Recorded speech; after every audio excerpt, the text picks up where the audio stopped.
네, 오늘은 이제 2024년 1월 첫 번째 주 1월 7일 신년 예배를 드리는 날입니다. 오늘 호세아 7장 말씀 보겠습니다.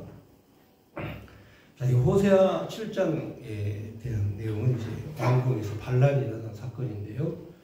일어난 이 왕궁의 반란 사건과 이스라엘 민족의 범죄에 대해서 기록하고 있는 죄는 뭔가에 대해서 말씀을 드리고, 또 이 국가, 이 하나의 나라가 어떻게 존재해야 되는가. 지금 현재 모든 나라들이 거의 민주주의를 선호하고 있죠. 근데 이제 왕정 국가도 있어요. 왕정 국가, 네덜란드라든가 영국이라든가 일본이라든가 이런 왕정 국가입니다. 또 민주주의 국가 있죠. 민주주의 국가, 미국이라든가 이런 나라들은 민주주의 국가입니다. 우리 대한민국이라든가. 그 다음에 이제 독재 국가가 있죠. 일당 독재, 독재로 나라를 다스리는 나라. 북한 같은 나라, 특별히 공산주의 국가. 대개 이제 독재 국가는 거의 공산 국가입니다. 왜냐하면 이 민주주의를 이해를 못하면 여러분 좀 어려움이 있어요. 민주주의는 간단해요. 이 민주주의가 총구에 의해서 망하는 게 아니라 국민의 투표에 의해서 민주주의가 망한다는 얘기가 있어요. 그러니까 이게 무슨 얘기냐면 국민의 선택이 매우 중요한 것이 민주주의다. 국민 선택을 잘못하면 민주주의가 망한다는 거죠. 지금 현재 이 북이스라엘 왕국과 남쪽 유다 왕국은 바로 이 하나님의 뜻대로 사느냐 사람의 뜻대로 사느냐의 결정에 따라서 나라가 망하느냐 흥하느냐가 결정되는 건데, 지금 현재 여로보암 2세에 관련된 내용을 호세아가 지금 예언을 하고 있죠. 여로보암 2세는 왕권을 42년 동안 이 왕권의 자리를 차지했어요. 42년 동안. 그러니까 이스라엘 왕중에서 가장 오래 왕권 통치를 했죠. 여로보암 2세가. 근데 이게 여로보암 2세가 이게 하나님 앞에 범죄를 했는데 무슨 죄를 졌느냐? 여로보암 1세가 지은 죄 범죄를 한 거예요. 이 여로보암 2세가 누군가를 알아야 이 호세아서의 내용을 이해를 하거든요. 그러니까 이 여로보암 2세의 내용을 한번 보겠어요. 그 2세 내용은 열왕기하 14장에 나오는데, 열왕기하 14장 한번 보겠습니다.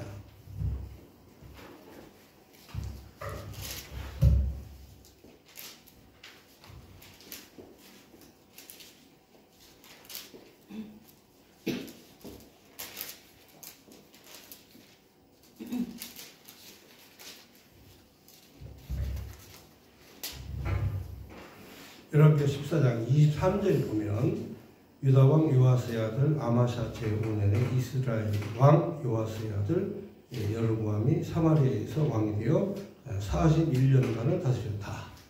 그러니까 이스라엘 북쪽 이스라엘 왕 중에서는 가장 41년 동안 오랫동안 통치를 했다는 거죠. 그리고 여로보암이 지은 죄 24절. 여호와 보시기에 악을 행하였는데 이스라엘에게 범죄하게 한 느밧의 아들 여로보암. 그러니까 여기 이스라엘 왕은 여기 보면은 요아스의 아들이고, 여기 보시면 첫 번째로 나를 요아스의 아들 여로보암. 그러니까 지금 우리가 현재 공부하고 있는 이 열왕기하 14장에 열왕기하 14장입니다. 14장 23절에 나오는 그 여로보암은 요아스의 아들이다. 그 다음에 우리가 이 북쪽 이스라엘과 남쪽 유다를 분열시킨 그 여로보암 1세가 있어요. 이 사람은 이제 여로보암 2세고, 여로보암 1세. 여로보암 1세는 느밧의 아들이다. 그랬어요. 느밧의 아들.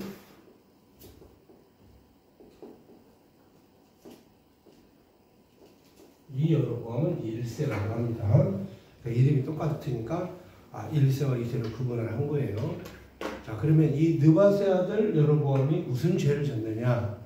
범죄한 내용이 뭐냐면 바로 다윗이 이 이스라엘이라는 국가의 이제 왕이 되었는데 느밧의 아들 여로보암이 이 열지파를 데리고 북이스라엘이라는 나라를 세워요. 북이스라엘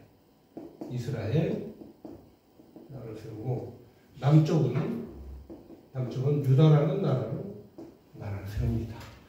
이렇게 북이스라엘과 남쪽 유다를 갈라버렸죠. 갈랐다는 얘기는 무슨 얘기냐면 죄가 뭐냐? 바로 이 유다 자손을 떠나서 지들끼리 나라를 세운 거예요. 이게 범죄예요. 이게 여로보암 1세의 죄야. 아시겠죠? 그리고 우리가 가장 큰 죄는 뭐냐? 아버지의 집을 떠난 거지. 아버지의 집을 떠난 거. 이게 죄야. 아버지 집 어디냐면 바로 유다. 유다 자손에서 나오실 누가 그리스도 예수가 통치하시는 나라. 그러니까 우리가 이걸 잘 이해를 하셔야 돼. 왜 여로보암이 죄를 졌냐? 여로보암의 타락이 뭐냐? 바로 유다를 떠났기 때문에 그렇다 이 말이죠. 아시겠죠? 네, 이게 가장 큰 죄예요. 그러니까 이 여로보암 2세도 여로보암 1세의 죄를 그대로 본받아서 바로 유다를 떠나 이스라엘의 왕이 된 거예요. 이게 죄예요. 그러니까 우리들도 살면서 짓는 죄 있잖아요. 그건 인간이니까 우리는 그런 죄를 다 지을 수 있어요. 인간이니까. 인간이 거룩한 성자요, 성인이요, 하나님이 아니잖아요. 그렇잖아요. 네? 그래서 인간들도 이 종류가 여러 종류가 있어요. 인간도 이 매너가 있고 이렇게 교양이 있고 교양이 있고 막 이런 사람들도 있는 반면에 막 지저분하고 더럽고 그런 사람들도 많아요. 인간들도. 그런데 전체적으로 보시면 하나님 보시면 다 똑같은 인간이야. 하나님 보실 때는 다 똑같아요. 인간이라고 하는 게 자체가. 근데 그런 인간들 가운데에서 하나님을 찬양한다. 만군의 여호와 하나님을 안다. 이건 대단한 축복이에요. 그런 인간들 가운데에서 우리가 바로 하나님 여호와를 안다. 이게 굉장한 거거든요. 근데 이 범죄라는 게 뭐냐면 하나님을 몰라. 하나님을 모르는 게 죄예요. 그러니까 유다 왕국을 떠난 것은 하나님을 모르기 때문에 떠난 거예요. 하나님 여호와가 누군지 알면 절대 유다 왕국을 떠날 수가 없죠. 왜냐하면 구원이 어디서 나오니까 바로 유다 자손에서 나오고 유다 왕국에서 구원이 나오는 거니까 이곳을 떠날 리가 없죠. 그런데 이들이 떠난 이유는 하나님을 모르니까 떠난 거예요. 그러니까 결국은 북이스라엘 여로보암의 죄, 이 죄는 바로 북이스라엘 백성들이 짓는 죄, 이것은 바로 하나님 여호와가 우리를 구원하시는 구원자이심을 모르기 때문에 짓는 죄예요. 그래서 유다 왕국을 떠나기만 해도 그건 죄라 이 말이에요. 그 성경에 여기 보면 24절 열왕기 하 14장 24절에 보면 여호와 보시기에 악을 행하여 이스라엘에게 범죄한 느밧의 아들 여로보암의 모든 죄를 떠나지 아니하였더라. 그러니까 느밧의 아들 여로보암의 모든 죄를 떠나지 아니하고 똑같이 이 죄를 범했다 이거죠. 그러면 이제 우리가 여로보암 2세가 무슨 죄를 졌느냐? 첫째는 바로 여로보암 1세가 지은 죄, 바로 유다를 떠난 죄, 유다를 배신한 죄, 이게 가장 큰 죄다 이거죠. 자, 그 다음에 지은 죄가 25절에 이스라엘 하나님 여호와께서 그의 종 가드헤벨 아비떼의 아들 선지자 요나를 통하여 하신 말씀과 같이. 그러니까 이제 여로보암이 41년간 통치하다 보니까 이 시대에 선지자들이 많이 나왔어요. 이 시대에 요나 선지자 아시죠? 요나 선지자도 이때 나오고 호세아 선지자도 이때 나오고. 그러니까 이 시대에 이 세상이 악하니까 선지자들이 많이 나오는 거예요. 지금 우리나라가 이제 이 사실상 정상적인 이 민주주의 국가가 아니었거든요. 지금 현재 문재인 대통령이 권력을 잡고 정상적 민주주의 국가로 만들기 위해서 노력을 하고 있는 중이에요. 이번에 예를 들어서 이재명 야당 대표가 피습을 당해서 상처가 났어요. 목에 피습을 당했어요. 그런데 이게 굉장히 꼬인 사건이에요. 매우 심각하게 꼬인 사건입니다. 다시 말하면 찌른 사람의 목적과 정체, 이것도 잘 파악이 안 돼 있죠. 또 상처가 어느 정도 이게 유중한가에 대해서 파악이 안 됐어요. 경찰이 처음에 봤을 때는 1cm 자상이라고 그랬거든요. 끓긴 거. 예, 경찰이 봤을 때는 1cm 자상이라고 했어요. 이렇게 끓긴 거다. 이렇게.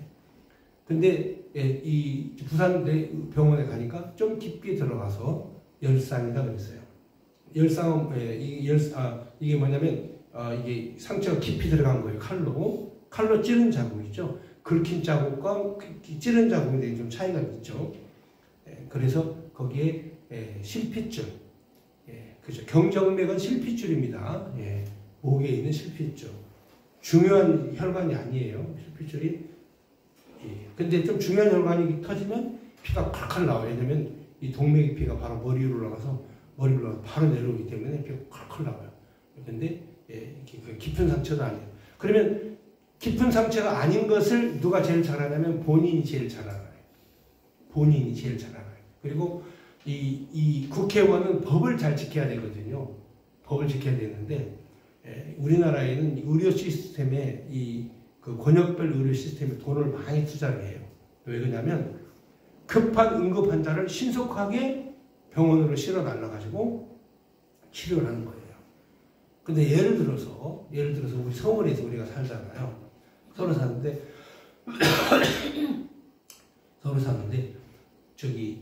그 김포에서 교통사고가 났어요.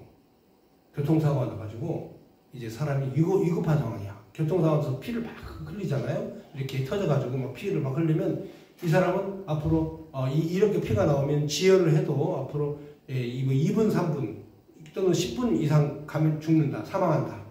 쇼크사다. 혈액이 너무 빨리 빠져나가가지고 죽는다. 그러면 바로 권역별 헬기를 불러요. 그러면 헬기는요 24시간 대기하고 있어요. 대기하고 있다가 응급상황, 이 구급반의 응급상황이다. 이거는 빨리 이송하지 않으면 죽는다. 그러면 바로 헬기가 떠요. 그래서 헬기가 싣고 바로 병원으로 갑니다. 그러면 여러분 저 김포에서 서울대병원까지 가려면은 이 육로를 아무리 사이렌을 울리고 가도 최소한 40분은 걸려요. 아무리 사이렌을 불고. 그러나 헬기로 오면 바로 1, 2분이면 가버리거든요. 거기 싣고 바로 그냥 병원으로 가니까 바로 2, 3분이면 바로 도착을 하거든요. 그러면 그 헬기에는 응급 의사가 실려 있어요. 그리고 수혈 기구 있죠. 수혈을 할 수 있는 기구. 그 다음에 이 응급처치 의사. 그 다음에 간호사. 다 준비가 세팅이 돼 있어요. 그래서 바로 가자마자 헬기가 딱 떨어지면 곧바로 싣고 수술실로 바로 들어가거든요. 그러니까 그 의료 체계가 되어 있는 거예요. 그런데 이 헬기를 갖다가 타고 서울까지 가버렸어요. 적어도 4시간 이상 뻥크가 난 거예요. 응급 헬기 시스템의 뻥크가. 그 사이에 사고가 나고 그 사이에 인명피해가 있고 그러면 다 책임져야 되거든요. 그러면 자기가 이게 거기까지 이제 응급 헬기를 타고 그 부산에서 서울까지 올 상황이 아닌 걸 누가 제일 잘 알아요? 본인이 제일 잘 알아요. 본인이. 그렇다면 이거는 나는 안 간다. 나 대신에 다른 사람을 위해서 응급헬기가 있어야 되기 때문에 나는 갈 수 없다. 그러므로 이 응급헬기는 말고 내가 굳이 서울 가려면 나는 KTX를 타고 가든지 아니면 앰뷸런스를 가든지 그러고 가겠다. 이렇게 얘기를 해야 정상이거든요. 이게 왜냐하면 응급하게 막 수술을 할 상황이 아니에요. 왜냐하면 부산대 병원에서도 이게 긴급한 상황이 아니라는 거예요. 그런데 이게 또 이 긴급한 상황이니까 헬기를 타야 된다는 거예요. 그러면 여러분 그게 말이 안 되는 게 긴급한 상황이면 현장에서 수술을 해야지. 그렇잖아요. 비행기 타고 2시간 동안 가다가 이게 무슨 일이 생길지 어떻게 알아요? 과다출혈로 죽을 수도 있고. 그렇다면 의료진이 있는 이 부산대 병원에서 수술을 해야 되는 거 아니에요? 그게 정상 아닙니까? 그게 맞죠. 상식적으로 그게 맞잖아요. 그런데 그런 것도 무시해. 헬기에 사용한 방법도 무시해. 다 무시하고 갔어요. 그러고 난 다음에 이 경찰이 찌른 사람이 여당이냐 야당이냐 당적을 밝혀라. 못 밝힌대요. 그거 밝히면 대한민국이 발칵 뒤집어진대요. 나는 이런 사태를 보고 이건 매우 위험하다. 우리나라가 매우 진짜 위험해졌다. 왜?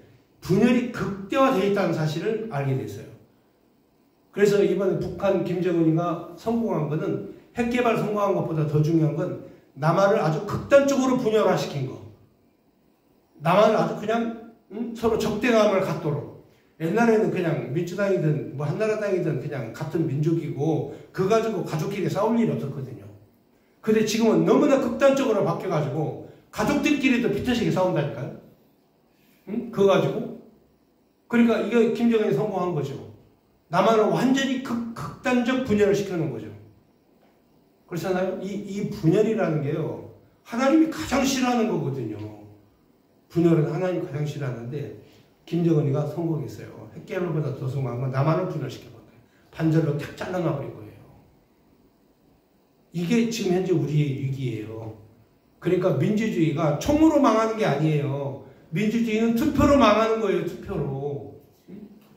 국민들이 선동이 되어가지고 지금 현재 여로보암이 지은 죄가 뭐예요? 여로보암이 제가 지은 죄? 여로보암이 제가 지은 죄가 뭐예요? 분열이에요.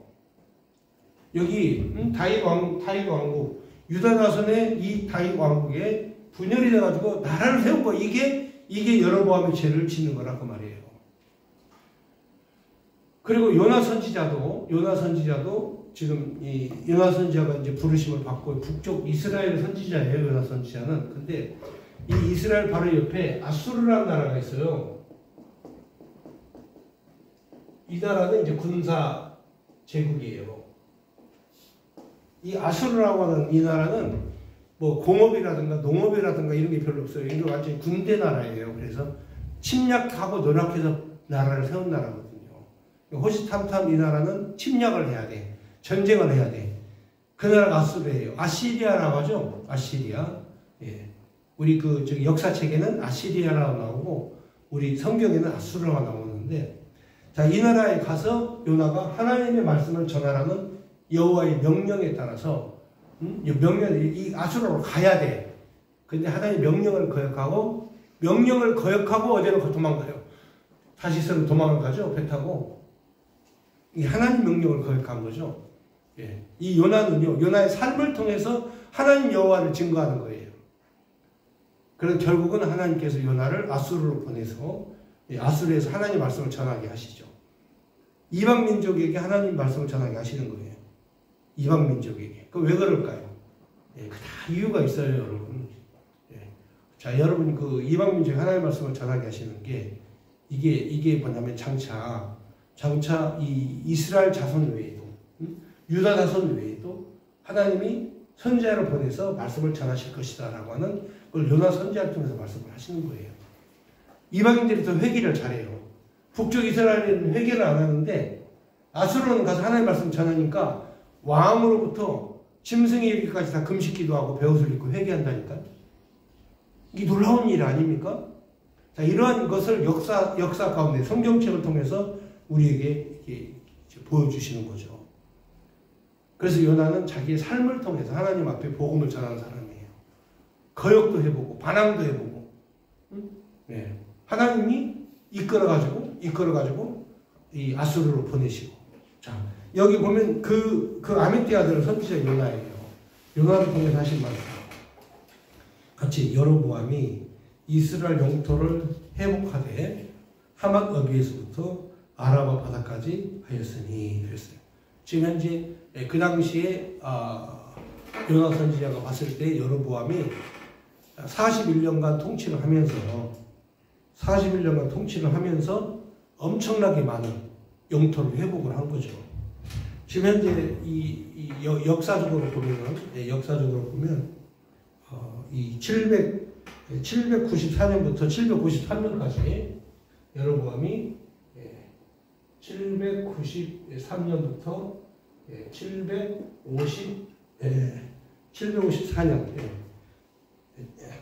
754년 754년부터 753년까지 41년간 제2기간 41년 이렇게 오랫동안 나라를 통치를 했죠. 그러다가 이제 북이스라엘이 언제 멸망하냐면 722년에 멸망을 해요. 아수르에 의해서 722년 이스라엘의 멸망이 722년 이게 멸망이에요. 이스라엘은 아수르에 의해서 완전히 멸망. 그런데 이 이스라엘의 수도가 어디에 있냐면 이스라엘의 수도 있죠. 이스라엘의 수도가 어디냐면 사마리아예요. 바로 사마리아.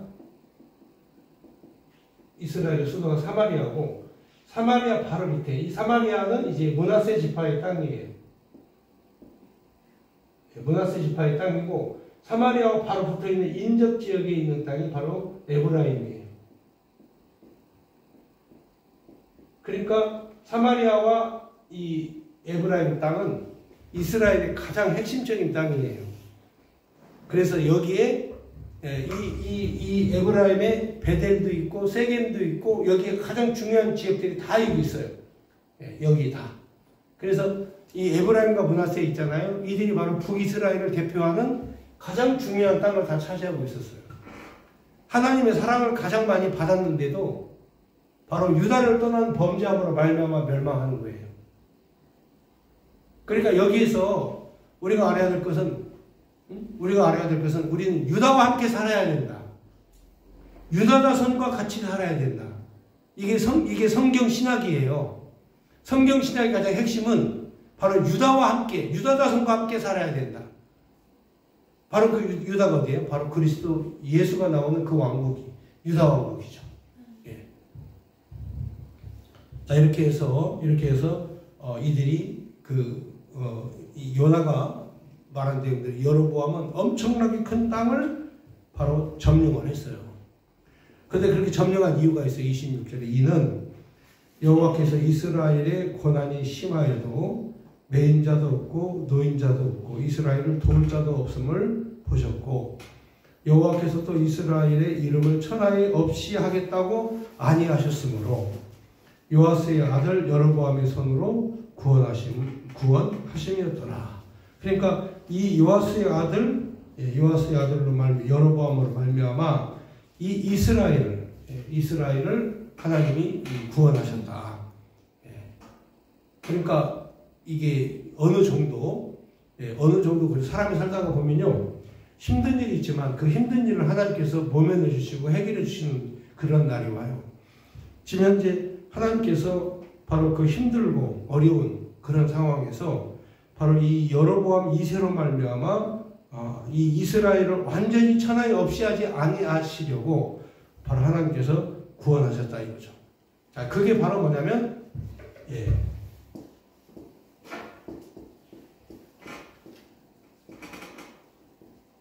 이 구루터기 구원이라는 거죠. 잘나셨지만 하나님께서 구루터기로 하나님이 보존하셨다가 여기서 새싹이 나서 새로운 그런 생명을 주시는 이 구루터기 구원이에요. 그러니까 하나님께서 바로 이 범죄한 이스라엘 백성들을 완전히 천하에 없이 하겠다고 아니하셨으므로 요아스의 아들 여로보암을 통해서 이스라엘을 좀 구원을 하셨다. 자, 그렇다면 이 내용을 여러분이 아셔야 돼요. 그래서 여로보암은 오랜 시간 동안 북쪽 이스라엘 왕으로 통치하셨고 가장 넓은 영토를 차지했고, 그렇지만 이가 지은 범죄, 이가 행한 범죄는 바로 유다를 떠나서 하나님 앞에 범죄한 죄. 그리고 여로보암의 죄는 범죄가 뭐예요? 바로 산당제사. 여로보암 죄는 유다를 떠나니까 바로 무슨 제사를 지내야 돼? 산당제사를 지내야지. 왜 그러냐면 제사를 지내야 되는데 이 예루살렘의 성전이 있잖아요. 이 예루살렘의 성전이 있기 때문에 북쪽에서 남쪽으로 와서 제사를 못 지내. 그러니까 어떻게? 지들끼리 산당을 짓는 거야. 그래서 산당 제사 이걸 드리는 거죠. 산당 제사, 하나님 앞에 향불을 다르게 다른 불을 피우는 거죠. 하나님께서 그를 치시는 거죠. 자, 그러면 이제 여로보암 죄가 어떤 죄인가를 여러분 충분히 아셨죠? 자, 그 다음에 이제 7장으로 가겠습니다. 7장 2절에 보면 호세아 7장 2절입니다. 내가 이스라엘을 치료하려 할 때 에브라임의 죄와 사마리아의 악이 드러났도다. 그들은 거짓을 행하며 안으로 들어가 도둑질하고 밖으로 때를 지어 노략질하며. 자, 그러니까 여기 지금 현재 이 에브라임과 사마리아가 도적대로 바뀌었다는 거죠. 도적대로 바뀌어서 노략질하는. 그러니까 이들이 백성을 지켜줘야 될 사람들이 이 백성을 노략질하는, 거짓말을 하고 도둑질을 하고 그러니까 백성을 지켜줘야 될 에브라임과 사마리아가 도리어 이게 거짓말을 하고 노략질을 하는 이런 범죄를 저지르는 거죠. 이게 지금 현재 우리나라에서 일어난 일과 똑같아요. 우리나라 정치인들이 거짓말 잘하죠. 금방 입만 열면 거짓말하죠. 거짓말 잘합니다. 우리나라 정치인들이. 그 다음에 이 자신들이 이익만 얻으려는 노략질하고 도둑질하고 똑같은 죄예요. 헌신적이고 국가를 정말 사랑하는 그런 정치인과 지도자가 나와야겠는데 거짓말하고 노략질하는 지도자들이 있으면 백성들이 힘든 거예요. 그래서 2절에 내가 모든 악을 기억하였음을 그들이 마음에 생각하지 아니하거나 하거니와 이제 그들의 행위가 그들을 에워싸고 내 얼굴 앞에 있도다. 그들이 그 악으로 왕을 그 거짓으로 거짓말로 지도자를 기쁘게 하는도다. 그들이 다 간음하는 자라 과자를 만드는 자에 의해 달구어진 화덕과 같도다. 이 화덕 비유를 지금 하고 있는데요. 이 화덕은요, 이 화덕은 뭐냐면은 그 옛날에 그 과자를 그 구울 때 지금도 이런 화덕이 있는데요. 항아리 있잖아요. 항아리 안에다가 숯불을 피워요. 숯불을 피워서 항아리가 따끈따끈해지잖아요. 그러면은 예, 거기에 밀가루 반죽 있죠. 밀가루 반죽을 예, 이렇게 그 밀어가지고 이렇게 밀어가지고 얇게 밀가루 반죽을 화덕벽에다가 붙여요. 이렇게 화덕벽에다 붙이고 뚜껑을 탁 덮으면 화덕에 붙어 있는 그 항아리 있잖아요. 항아리 안에 열기와 뜨거움과 그 다음에 온도에 의해서 이 빵이 적당하게 붙어요. 잘 익어요. 그럼 그거를 떼어내서 이제 거기다가 각종 야채, 고기 이걸 싸가지고 소스에 찍어 먹는 거. 이게 이제 그 케밥이에요. 케밥. 터키에서 나오는 케밥. 이스라엘도 중동 문화권이기 때문에 그런 케밥 같은 그런 화덕을 죄송합니다. 이 화덕을 통해서 이제 그 반죽을 굽기도 하고 그렇게 하는데 거기 보면 달구어진 화덕과 같도다. 그가 반죽을 뭉침으로 발효되기까지만 불 일으키기를 그칠 뿐이니라. 여기 보면은 이 그 화덕 달구어진 화덕과 같다. 반죽을 뭉침으로 말미암아 발효될 때까지만 불을 일으키고 그친다. 아니 이 화덕이요 계속 불이 잘 붙어가지고 이렇게 반죽도 잘하고 발효가 돼서 그 다음에 거기 이제 화덕에다가 빵을 구우면 이게 완성이 되잖아요. 그런데 어떻게 되냐면 반죽은 하고 그 다음에 발효는 됐는데 화덕에 불이 꺼져버린 거야. 화덕에 불이 꺼져버렸어요. 그러니까 이게 앞뒤가 맞아요, 안 맞아? 안 맞죠? 이게 앞뒤가 안 맞는다는 얘기죠. 정치인과 백성들이 앞뒤가 안 맞는다는 거죠. 지금 정치인들의 생각과 백성들의 생각이 앞뒤가 안 맞는 거예요. 그러니까 이 통치자의 생각과 백성들의 생각이 틀리다는 거죠. 화덕이 뜨거울 때는 뭐 때문에 뜨거워야 돼요? 뜨거워야 될 이유가 뭐예요? 반죽을 해서 발효해가지고 빵을 만들도록 그때까지 뜨거워져야 되잖아. 그렇잖아요? 근데 이 화덕이 말이죠. 화덕이 잘 이렇게 따끈따끈하게 있었어. 근데 반죽이 되고 발효가 돼서 이제 붙이려고 하니까 그때 불이 꺼져버린 거야. 이게 지금 불량품이라는 거죠. 나라가 이게 망하는 꼴이라는 거죠. 그래서 여러분 이 여로보암 왕 시대에 큰 땅덩어리를 차지했어도 그 다음에 가가지고 그 다음에 가서 이게 574년까지 이게 여로보암이 왕하다가 그 다음에 망하는 거예요. 바로 722년에 바로 망해버리죠. 나라가. 예. 끝장나버리죠. 왜? 그런 짓 하니까 그래요. 계속 화덕이 뜨거워야 되는데 반죽해가지고 저기 발효해가지고 그냥 떡 만들려고 하니까 화덕이 식어버린 거야. 그럼 끝장나는 거죠. 뭐. 자,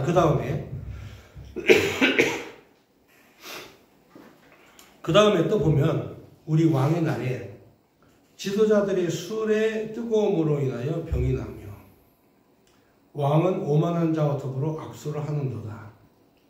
그들이 가까이 올 때 그들의 마음은 간교하여 화덕과 같으니 그들의 분노는 밤새도록 자고 아침에 피우는 불꽃 같도다. 그들이 다 화덕같이 뜨거워져서 그 재판장을 삼키며 그들의 왕을 다 엎드려지게 하며 그들 중에 내게 부르짖는 자가 하나도 없도다. 이 화덕은요, 적당히 뜨거워야 되거든요. 화덕이 적당히 뜨거워야 돼요. 무슨 말이냐면 떡이 잘 익을 만큼 적당하게 불을 이렇게 온도를 맞춰야 되는데, 불꽃같이 불꽃이 튀고, 여기 보면은 불꽃같이 아침에 피우는 불꽃같이 화덕이 뜨거우면 거기다가 빵 저기 집어넣으면 다 타버려요. 못 먹어요. 화덕이 너무 뜨거우면. 그러니까 화덕이 식어도 이게 문제고, 화덕이 식어도 문제고, 화덕이 너무 뜨거워도 이게 문제예요. 그러니까 정치라고 하는 거는요, 정치라고 하는 건 적당하게 백성들을 잘 먹일 수 있을 만큼, 반죽에 발효가 되면 붙이면 바로 또 빵이 나올 수 있는 이게 바로 올바른 정치예요. 근데 여로보암의 정치는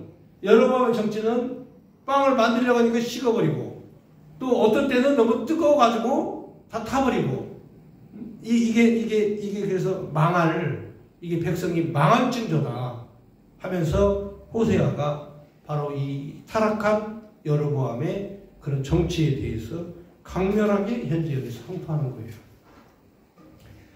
8절에 보면 에브라임이 여러 민족 가운데 혼합되니 그는 곧 뒤집지 않은 전병이로다. 이방인들이 그 힘을 삼켰으나 알지 못하고 백발이 무성할지라도 알지 못하는도다. 이스라엘의 교만은 그 얼굴에 드러난다니 그들이 모든 일을 당하여도 그들의 하나님 여호와께로 돌아오지 아니하며 구하지 아니하는도다. 에브라임은 어리석은 비둘기 같이 지혜가 없어서 애굽을 향하여 부르짖으며 아수르로 가는도다. 이게 이제 그러니까 이 에브라임이 이제 이 사마리아 므낫세와 같이 이 수도권에 있죠. 여기 지금 그 왕족 현재 이 에브라임이 바로 므낫세와 이 여로보암과 같은 이런 왕족들이 출신들이 이제 이 에브라임에서 가장 많이 나오는데, 여기의 사람들이 지금 현재 이 애굽과 이 아수르 사이에서 애굽과 수르 사이에서 이들이 현재 지금 갈등을 하는 거죠. 항상 이 범죄라고 하는 건요, 하나님 여호와를 떠나면 범죄예요. 어떤 때는 이 애굽을 의지하고, 어떤 때는 아수르를 의지하고, 이런 죄를 짓는 거죠. 그러니까 여기서 지금 현재 이 어리석은 비둘기다 해가지고 여기에 애굽으로 향하여 부르짖고 아수르로 간다.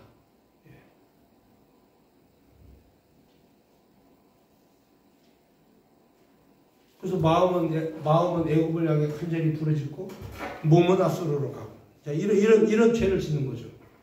그래서 그들이 갈 때에 내가 나의 그물을 그 위에 쳐서 공중의 새처럼 떨어뜨리고 전에 그 회중에 들려준 대로 그들에게 징계하리라. 화이스를 진저 그들이 나를 떠나 그릇 같습니다. 패망할진저 저들이 내게 범죄하였습니다. 내가 그들을 건져주려 하였으나 그들이 나를 거슬려 거짓말을 하였고 성심으로 나를 부르지 아니하였으니 오직 침상에서 슬피 부르짖으며 곡식과 새 포도주로 말미암아 모이며 나를 거역하는도다. 그러니까 곡식과 새 포도주로는 모여, 그렇지만 전심으로 하나님 여호와를 사랑하는 마음으로 모이질 않아요. 여기에 우리 집사님들이 여기 뭐 전심으로 나와서 성심으로 나오는 거지, 여기서 떡이 있고 뭐 포도주가 있고 그래서 나온 거 아니잖아요. 응? 하나님 말씀 여호와가 있으니까 나온 거잖아요. 근데 교회를 다니는 이런 성도들 가운데서 보면은 전심으로 하나님께 나오는 백성이, 정말 몸과 마음을 다해서 하나님을 섬기는 이런 백성들이 없는 경우들도 있어요. 자, 그러면 여기에서 이 신앙과 믿음에 대해서 바로 이 곡식과 포도주로 말미암아 모이며 나를 거역한다. 하나님을 나올 때는 이런 거 없이 전심으로 하나님을 사랑해서 나오는 거야 되거든요. 근데 이 북쪽 이스라엘이 타락해가지고 바로 곡식과 포도주 때문에 나오는 거예요. 그러니까 우리 교회도요, 한국 교회도 교회에서 포도주와 곡식 얘기를 너무 많이 해. 교회 나오면 복 받고 잘 산다, 행복해지고 풍요로워진다, 세상의 물질의 복을 받는다. 이런 얘기들로 그냥 교인들이 쇠뇌가 돼가지고 말이죠. 이런 이 복음에 대한 내용과 전혀 다른. 그래서 여기 호세아 선지자가 이 곡식과 새 포도주로 말미암아 모임에서 나를 거역한다. 15절 내가 그들의 팔연습을 시켜서 힘있게 하였으나 그들은 내게 대하여 악을 꾀하는구나. 그들을 훈련시키고 그들을 가르치고 했지만 그들이 나에 대해서 악을 행한다. 그들은 돌아오거나 높으신 자에게 돌아오지 아니하니 속이는 활과 같으며 그들의 지도자들은 그 거친 말로 말미암아 칼에 엎드려지니 이것은 애굽 땅에서 조롱거리가 되리라. 이제 나중에 이제 전쟁이 일어나면 이 사마리아가 구원군을 요청을 해요. 아수르가 이제 진격해오고 공격해오니까 구원군을 요청을 하는데 이 유다가 와서 도와달라고 이렇게 구원을 요청을 하려고 하는데 유다와 전쟁을 해가지고 까딱 잘못하면 유다 군대가 아수르와 짜고 자기들을 침범할까 봐서 유다 군대는 도움을 요청을 못해요. 그리고 애굽에다가 이제 요청을 하죠. 도와달라. 근데 애굽에서 보니까 니들이 망할 짓을 한다 이거죠. 왜냐하면 의리가 없어. 왔다 갔다 해. 여러분 왔다 갔다 하면 도움을 못 받습니다. 왔다리 갔다 하면 안 돼요. 의리가 있어야 돼요. 끝까지. 응? 끝까지 이 진실하게 하나님만 바라보고 이 유다 왕국은 오직 성전에 계신 여호와 하나님 아버지 그분만 섬기는데 이들은 막 온갖 산당제사를 지내면서 이신도 섬겨보고 바알도 섬겨보고 아세라도 섬겨보고 몰렉도 섬겨보고 별의별 거 다 별짓을 다 하니까 그러니까 여로보암 왕이 죽자 여로보암 왕이 753년에 죽자 바로 30년 후에 722년에 바로 유다는 아수르에서 멸망을 하게 되는 거예요. 그래서 멸망 직전에 바로 이 북이스라엘이 멸망한 직전 호세아 선지자가 바로 그들의 참상, 그들의 신앙에 대해서 지적하는 그런 내용이 되겠습니다. 왜 호세아 선지자가 이렇게 이 글을 썼는지 여러분들이 잘 이해를 하시고 이 여로보암이 지은 죄에 대한 내용들을 함께 파악하시면 되겠습니다. 오늘 여기까지 말씀을 전해드리겠습니다.